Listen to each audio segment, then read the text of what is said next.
अस्सलाम वालेकुम। 10th class में चैप्टर 13 है आज हमारे पास बायोकेमिस्ट्री। इसमें आज हमने पढ़ना है बायोकेमिस्ट्री का इंट्रोडक्शन है थोड़ा सा, इसके बारे में आज पढ़ना है हमने। पहले हम डिफाइन करते हैं कि बायोकेमिस्ट्री क्या है। This branch of chemistry deals with the study of biomolecules like carbohydrates, proteins, lipids, nucleic acids and vitamins. Chemistry की ये ब्रांच किसके साथ डील करती है, किस चीज़ का मुताला करती है? बायोमॉलिक्यूल्स का। ठीक है, वो मॉलिक्यूल्स जो लिविंग ऑर्गेनिज्म की बॉडी में पाए जाते हैं और उसके लिए बहुत ज़रूरी होते हैं, लाइक कार्बोहाइड्रेट्स, प्रोटीन्स, लिपिड्स, ठीक है, न्यूक्लिक एसिड्स एंड विटामिन्स। ठीक है, ये वो मॉलिक्यूल्स हैं जो लिविंग ऑर्गेनिज्म के लिए ज़रूरी हैं और उनकी बॉडी में पाए जाते हैं, इस वजह से हम इन्हें बायोमॉलिक्यूल्स भी कहते हैं। These molecules are synthesized by living organism from simple molecules present in the environment. अब ऑर्गेनिज्म क्या करता है? इन्वायरमेंट के अंदर जो सिंपल मॉलिक्यूल्स हैं उनको वहाँ से यूज़ करता है और ये कॉम्प्लेक्स मॉलिक्यूल्स या मैक्रो मॉलिक्यूल्स जो है वो ऑर्गेनिज्म प्रिपेयर कर लेता है, तैयार कर लेता है। ठीक है, इंपॉर्टेंस क्या है जी इसकी? इंपॉर्टेंस ऑफ बायोमॉलिक्यूल्स जो हमने पढ़े हैं इसकी क्या इंपॉर्टेंस है? नंबर 1 है हमारे पास, पहला है कार्बोहाइड्रेट्स। कार्बोहाइड्रेट्स जो है ये है as a source of energy. Body को एनर्जी देने के लिए जो है वो कार्बोहाइड्रेट्स बहुत बेहतरीन सोर्स है और हमारी डेली रूटीन का जो मैक्सिमम एनर्जी का पोर्शन होता है वो कार्बोहाइड्रेट्स से ही आता है। कार्बोहाइड्रेट्स लाइक जिसमें हम कह सकते हैं राइस हैं, चावल है, रोटी है, ठीक है, आलू हैं, ये सारे क्या हैं? कार्बोहाइड्रेट्स का सोर्स हैं। ये सिंपली आपको जो मीठी चीज़ें तकरीबन हम खाते हैं वो सारे कार्बोहाइड्रेट्स हैं। ठीक है, नेक्स्ट है हमारे पास लिपिड्स। लिपिड्स जो हैं ये भी सोर्स ऑफ एनर्जी है। ठीक हो गया, इन्हें हम एमरजेंसी एनर्जी सप्लाईज के तौर पे यूज़ करते हैं ड्यूरिंग टफ टाइम। मतलब जब हमें कार्बोहाइड्रेट्स अवेलेबल ना हो, हमारी बॉडी के अंदर जो है वो लिपिड्स होते हैं। ठीक है, वो लिपिड्स हमें क्या करते हैं उस वक्त जब हमें खाना वगैरह ना मिल रहा हो, 1-2 घंटे के लिए, 1-2 दिन के लिए चले गए हैं आप, तो उस सिचुएशन में जो है वो हमारी बॉडी के जो लिपिड्स होते हैं वो क्या करते हैं? वो एनर्जी प्रोवाइड करते हैं, सप्लाई करते हैं बॉडी को एनर्जी। ठीक है, तो ये सोर्स ऑफ एनर्जी भी है। उसके बाद है हमारे पास प्रोटीन। प्रोटीन जो हम खाते हैं, ठीक है, जिसमें दालें हैं, गोश्त हैं, वो प्रोटीन जो है वो भी क्या है? सोर्स ऑफ एनर्जी है। ये तीनों देखें तो सोर्स ऑफ एनर्जी के तौर पे हम बार बार डिस्कस कर रहे हैं। अच्छा, ये इमरजेंसी का एनर्जी का सोर्स कौन है? ये एमसीक्यू आपने अच्छी तरह याद रखना है। वो लिपिड्स होते हैं जो इमरजेंसी सिचुएशन में, ठीक है, सूरत हाल में हमें क्या करते हैं? बॉडी को एनर्जी प्रोवाइड करते हैं।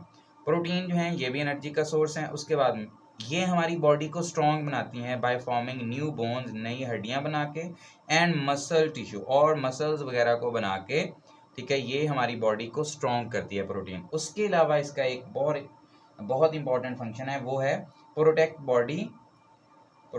Body against disease. डिजीज़ के खिलाफ बॉडी को ये प्रोटेक्ट करती है। बेसिकली हमारी बॉडी के अंदर एंटीबॉडीज़ पाई जाती हैं जो क्या करती हैं? आने वाले जर्म्स को क्या करती हैं? किल करती हैं। तो वो प्रोटीन नेचर की होती हैं। ठीक हो गया, तो इसका मतलब ये हुआ प्रोटीन जो है वो हमारी बॉडी को बीमारियों से भी क्या करके रखती है?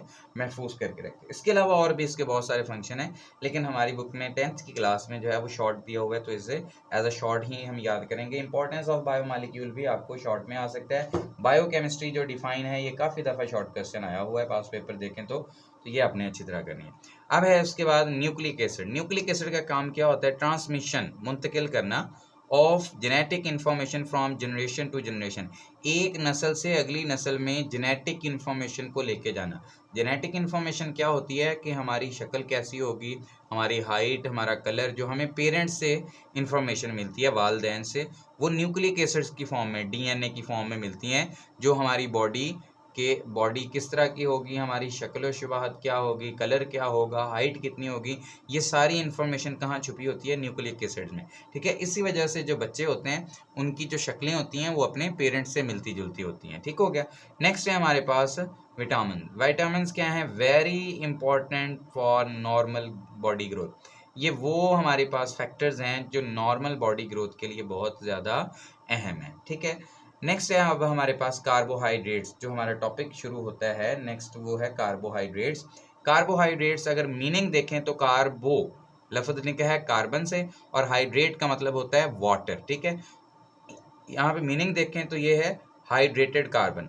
हाइड्रेटेड कार्बन को अगर हम उर्दू में कहें तो इसका मतलब होता है पानी मिला हुआ कार्बन, मतलब ऐसा कार्बन जिसमें क्या हो, पानी मिला हुआ हो, उसे हम क्या कहते हैं, उसे हम कहते हैं हाइड्रोकार्बन या हाइड्रेटेड कार्बन। अब डिफाइन देखें, these are macromolecules defined as polyhydroxyaldehydes are ketones। Macromolecules हैं पहली बात, और अगली बात पॉलीहाइड्रोक्सी, मतलब इसमें हाइड्रोक्सल ग्रुप जो हैं वो एक से ज्यादा लगे होते हैं। हाइड्रोक्सल ग्रुप क्या होता है, बॉन्ड OH, ठीक है, फंक्शनल ग्रुप होता है ये, इसे हम हाइड्रोक्सल ग्रुप बोलते हैं। पॉलीहाइड्रोक्सी का मतलब होगा कि हमारे पास जो हाइड्रोक्सल ग्रुप है वो एक से ज्यादा है। उसके बाद लफ्ज है नेक्स्ट एल्डिहाइड्स आर कीटोन।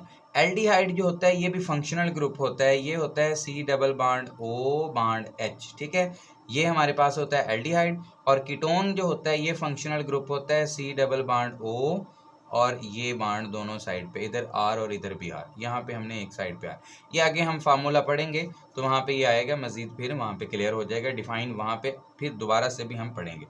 इसका जनरल फार्मूला देखें, कार्बोहाइड्रेट्स का जनरल फार्मूला ये MCQ में इंपॉर्टेंट है जी। फार्मूला है जी CN। N का मतलब यहाँ पे है कार्बन की तादाद, ठीक है, C मतलब कार्बन और N का मतलब क्या है, कार्बन की तादाद।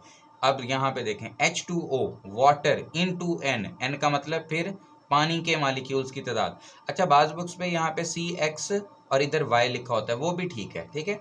CN मतलब क्या है, कार्बन्स की तादाद और उसके साथ क्या मिला हुआ है, वाटर मिला हुआ है, इनटू N, कितना, जितने कार्बन है उतना हो सकता है, उससे कम हो सकता है, ज़्यादा हो सकता है, देखें तो।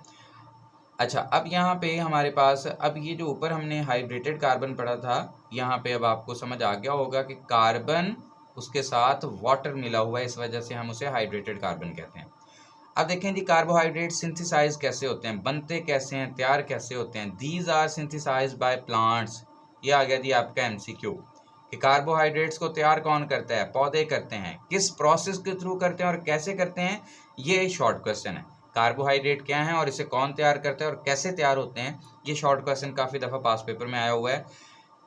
ड्यूरिंग फोटोसिंथेसिस प्रोसेस इन विच, अब कार्बोहाइड्रेट्स पौधे तैयार करते हैं किस प्रोसेस के जरिए, फोटोसिंथेसिस के जरिए। ये प्रोसेस क्या है, इन विच, जिसमें carbon dioxide and water, CO2 and water combine in the presence of sunlight, सूरज की रोशनी होना जरूरी है, एंड क्लोरोफिल, ग्रीन कलर का ये पिगमेंट होता है प्लांट्स के अंदर, टू फॉर्म ग्लूकोज, जिसकी वजह से क्या बनता है फिर, ग्लूकोज।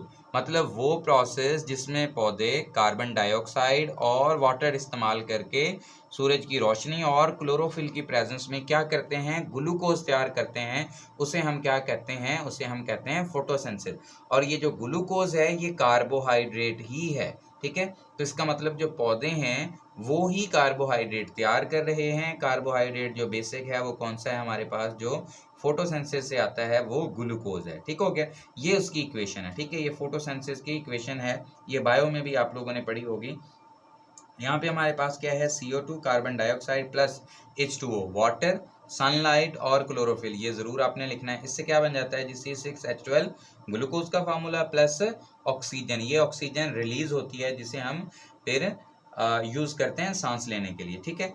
अब यहाँ पे कार्बन इधर कितने हैं, 6 हैं, इधर 1 था तो इस वजह से हमने 6 से मल्टीप्लाई कर दिया, ओके। हाइड्रोजन इधर 12 हैं, इधर कितने हैं, 2 हैं, तो 6 से मल्टीप्लाई कर दिया, ठीक हो गया। और इधर अगर हम देखें तो हमारे पास ऑक्सीजन कितने हो गए, 12 और 6 18, इधर अभी तक हमारे पास 6 थे, इस वजह से 6 से इधर मल्टीप्लाई कर दिया, ठीक है। तो इक्वेशन को बैलेंस करने के लिए हमने 6 और 6 के से मल्टीप्लाई किया, ठीक हो गया।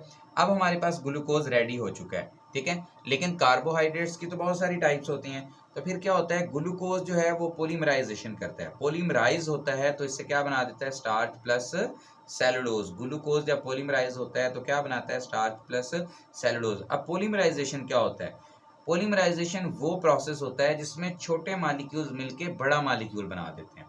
वो process, the process in which smaller molecules combine to form larger या macro molecule is called polymerization. वो प्रोसेस जिसमें छोटे मालिक्यूल्स मिलके बड़े मालिक्यूल्स बनाते हैं, बिगर मालिक्यूल्स बनाते हैं, उस प्रोसेस को हम क्या कहते हैं? पॉलीमराइजेशन कहते हैं। स्टूडेंट, ये है आपके चैप्टर का इंट्रो और थोड़ा सा एक आगे थोड़ी सी डिटेल शॉर्ट क्वेश्चन के लिए, और जो एमसीक्यू में है बात वो भी मैंने आपको बता दी। तो ये आपने अपनी बुक से भी एक बार रीड कर लेना है। अल्लाह हाफिज़।